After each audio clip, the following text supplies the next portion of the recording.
It's the E-Commerce Minute, your daily dose of e-commerce, tech, and retail news with your hosts, Bart Mraz and John Suter. The E-Commerce Minute is a production of Sumo Heavy, a digital commerce consulting firm in Brooklyn, New York, and Philadelphia. Find us on the web at sumoheavy.com.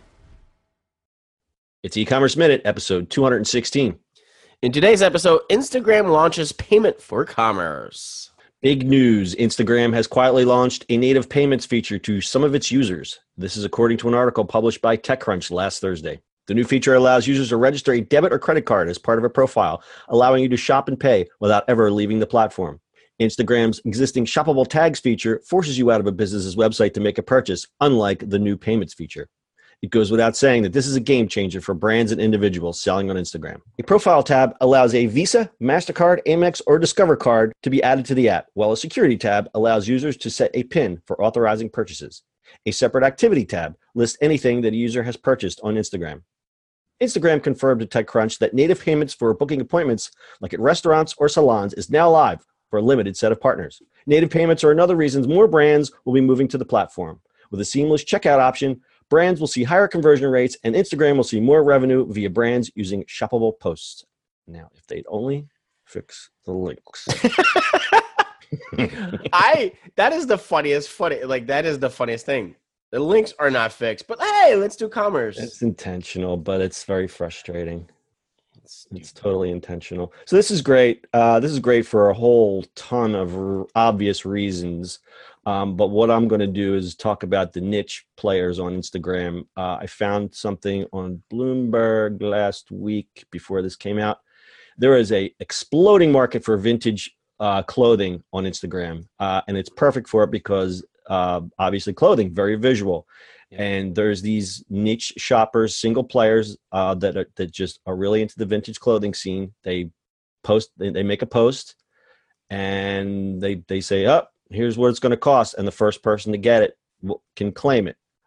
This is going to totally tear down the whole payment process of it. I mean, there's some of these people that are making $3,000 a month just selling, crap they picked up on Goodwill. Yeah, I mean, it changes the whole play, right? If you have a good, you can really, really sell that stuff. I mean, it's taking nasty gal. What is that? Nasty gal. And really, really putting in today's world where it's like, it's really quick and you can sell it. I mean, you hook this up to Shopify that pushes into eBay and all these other platforms, or you sell it in there, and you're really like rocking and rolling. And yeah, so basically you just do it off your phone. Yeah. So what are you saying? So you would create a post on Instagram and push it somewhere else, or go back the other way? Both ways, right? So if you can actually get this payment thing, that's great because you just buy off of that, but you can kind of use Shopify to do that too. Right. Then imagine being at a Goodwill, one of those, you can find vintage stuff and you literally just take a picture and you can sell it before you leave the store. Like all of a sudden you have this like, hey, I have my inventory, just walk in, and that's what I do for 8 hours, just walk around the store.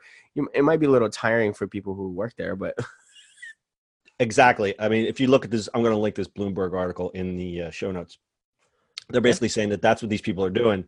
They're spending their afternoons. They comb the vintage in the thrift shops, buy it real cheap, and the real work goes into styling the photos. But these are people that are already on Instagram and are really into the Instagram aesthetic.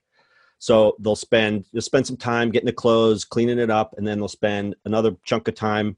But they'll batch process it. So the girl could spend a weekend batch taking photos of all this vintage stuff, and then during the week just go boom, boom, boom, boom, boom, and just blow this stuff out. And the fact that Instagram will let you now post on the schedule from other things. I completely forgot about that. So now instead of it being okay, it's 10 o'clock, I got to put the post up. If you're using a social manager like a Buffer or Hootsuite, you could just batch all that stuff up for as much content as you have. Yeah. So imagine doing it. You spend a weekend. On Saturday you go, and you have to know what will sell and stuff like that. But that's just homework. But imagine going Saturday to do all your vintage stuff. You pick it up, come home. Sunday you shoot everything, and then describe it, put it up there, and then all week you're just kind of rocking and rolling. And as it comes in, send it out. Done and done. Yeah. Pack it, literally pack it up and that's it. So in the article, Ivy Retro, an online started in 2016 by a 22-year-old Brooklyn student. She got 7,000 Instagram followers, between 18 to 24. She gets her followers via hashtags, and she rakes in about $3,000 a month. She tried Facebook and Pinterest, but Instagram is the best for shopping in vintage fashion.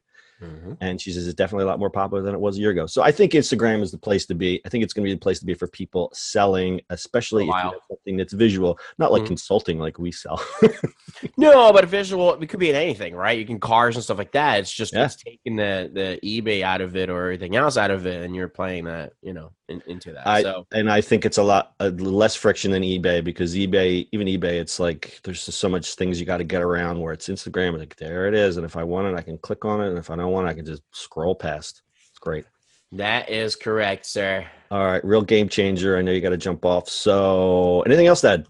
That is it. All right. And again, I'll link the Bloomberg article, very interesting, in the show notes. Our show notes are available at ecommerceminute.co, where you can find also past episodes and show notes for every single episode, just about every episode in our catalog. That's your e-commerce minute for today. We'll see you on the internet tomorrow. That's it for today's show. If you like the show, do us a favor and subscribe, or leave us a review on iTunes. And don't forget, you can now listen to the e-commerce minute on your Amazon device. Just add e-commerce minute to your flash briefing. And finally, if you have a comment or suggestion, or just want to say hi, find us on social media at Sumo Heavy.